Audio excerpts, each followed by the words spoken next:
Je vais vous parler du rapport entre l'individu et le collectif. À partir de quel moment le collectif pèse sur l'individu, à quel moment l'individu donne une dynamique au collectif, etc. Et c'est souvent source de grande confusion. J'en ai encore discuté ce soir avec quelqu'un. Par exemple, un compositeur fait des choses qui sont personnelles, mais en tant que compositeur, ça s'inscrit dans un processus collectif. Il n'est pas le seul à être compositeur. Il n'a pas inventé l'idée de composition. Il peut avoir inventé sa propre musique, éventuellement, mais ça s'inscrit dans une composition qui est qui apparaît de génération en génération. Donc, l'individu, pour moi, le mot individu, ça fait penser à un différencié. Quelqu'un qui est indifférencié et qui, petit à petit, va découvrir son appartenance, son identité.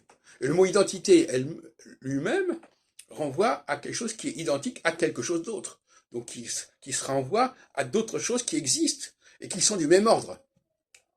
Alors souvent, les gens qui n'ont pas le sens de l'approximation, comme je le dis,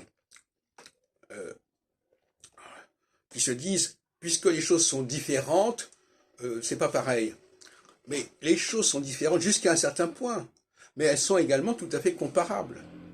Et il faut être capable de voir les liens entre des gens qui ont une certaine forme de différence superficielle et voir que quelque part, dans le temps et dans l'espace, ils appartiennent à une seule et même catégorie. C'est ça qui est fondamental. Et en astrologie, on a le même problème. Il y a ceux qui croient que le thème nous parle de quelque chose de complètement différent, complètement spécifique, complètement individuel, et ceux comme moi, et comme l'astrologie d'ailleurs des 12 signes par exemple, qui pensent qu'on appartient à un groupe, on n'est pas tout seul. La prise de conscience de son appartenance, c'est ce qui permet de ne pas être dans une sorte d'individualité indifférenciée.